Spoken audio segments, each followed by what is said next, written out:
Good morning students. बेटा हम history का चैप्टर 9 इंडियन नेशनल मूवमेंट्स पढ़ रहे हैं, जिसमें हमने लास्ट वीडियो में हमने पढ़ा था मॉन्टेग्यू चेम्सफोर्ड सुधार। ठीक है, आज हम पढ़ेंगे द रॉल्ट एक्ट। ठीक है, रॉल्ट एक्ट के बारे में जानेंगे बेटा हम। तो the British government passed in Raoult act in March 1990। British सरकार ने रॉल्ट एक्ट अधिनियम मार्च 1919 में लागू किया। According to this act the government could arrest anyone without a warrant and imprison him without a trial. यहाँ क्या कह रहे हैं कि इस अधिनियम के अनुसार सरकार किसी भी व्यक्ति को किसी भी गुनाह के बिना उसको अरेस्ट कर सकती है और बिना ही वारंट के उसको अरेस्ट कर सकती है और जेल में डाल सकती है, जिसके ऊपर कोई भी कार्रवाई नहीं की जाएगी।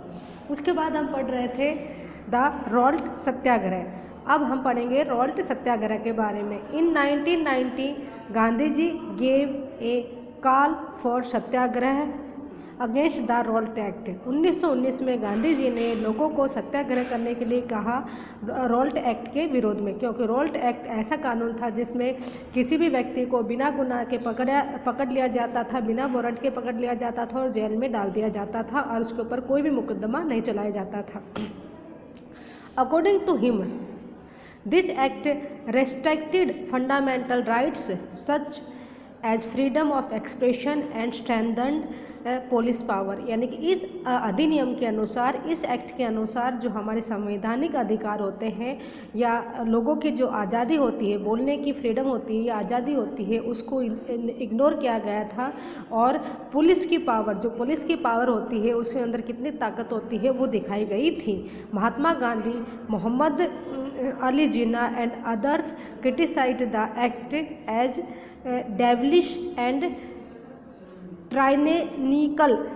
ठीक है, यहाँ क्या कह रहे हैं, महात्मा गांधी ने और मोहम्मद जिन्ना ने और ऐसे इन लोगों ने और कुछ एक और नेता थे जिन्होंने इस एक्ट को की विवेचना की और इसके बारे में कहा और ऐसे कहा कि ये तो एक डेविश मानी शैतानी यानी कि दोषपूर्ण है और ये टायरेनिक मानी अत्याचारी है। ये जो कानून है इसके अंदर कमी है और शैतानी कानून है और ये अत्याचारी लोगों पर अत्याचार करने वाला कानून है जो रॉल्ट एक्ट है ये बेटा।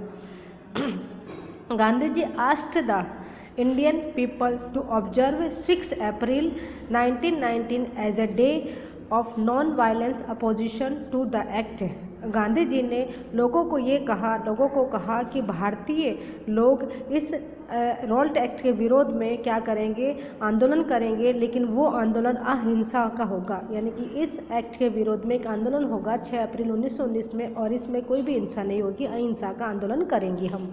Different Satyagraha Sabha were set up to launch the movement. यानी कि अलग अलग जगह पर सत्याग्रह सभाएं आयोजित की गई इस आंदोलन के तहत। In this way the Rowlatt Satyagraha turn out to be the first all Indian struggle against the British government although it was largely restricted to cities. Restricted मानी प्रतिबंध लगाया गया। यहाँ क्या कह रहे हैं कि इस तरह से जो रॉल्ट सत्याग्रह है भारतीय first all India struggle against British movement, यानी कि ब्रिटिश लोग सरकार के खिलाफ जो हमने आंदोलन शुरू किए गए थे उसमें सबसे पहला ऐसा सत्याग्रह है जो शुरुआत कर दी गई थी।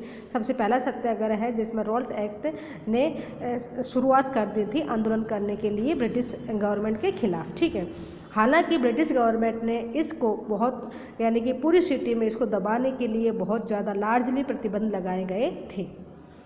उसके बाद हम जानेंगे द जलियांवाला बाग वायलेंस। ठीक है बेटा, तो there were several demonstration and hartals in the country in April 1990। यहाँ क्या कह रहे हैं कि जो जलियांवाला बाग हत्याकांड हुआ था, अहिंसा हुई थी, उसके बारे में हम जानेंगे। तो इसमें क्या कह रहे हैं कि यहाँ पर बहुत सारे सामूहिक प्रदर्शन और हड़ताल किए गए थे अप्रैल 1919 के अंदर। ठीक है, the government used cruel measures to suppress them. और सरकार ने बहुत ही घातकी उपाय अपनाए गए थे इस मूवमेंट को दबाने के लिए। ठीक है बेटा, जो ये रॉल्ट एक्ट 1919 में पारित किया गया था उसको दबाने के लिए सरकार ने सारे कदम उठाए गए थे। To protect against these, people gathered in a park in Amritsar called Jallianwala Bagh on 13 अप्रैल 1990। यहाँ क्या कह रहे हैं कि जो रॉल्ट एक्ट हुआ था उसको प्रोटेक्ट करने के लिए सारे लोग प्रोटेक्ट करने के लिए, उसके विरोध में आंदोलन करने के लिए लोग सारे इकट्ठे हुए थे अमृतसर के अंदर जो जलियांवाला बाग है उसमें। और कब इकट्ठे हुए थे? वो 13 अप्रैल 1919 के अंदर सारे लोग रॉल्ट एक्ट के विरोध में अमृतसर में जलियांवाला बाग के अंदर इकट्ठे हुए थे।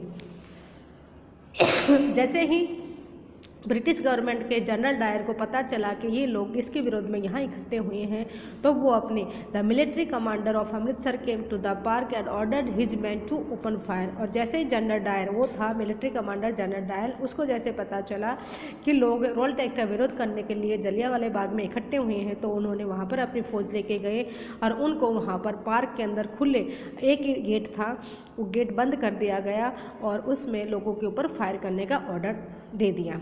Hundreds of people were killed and thousands were critically wanted.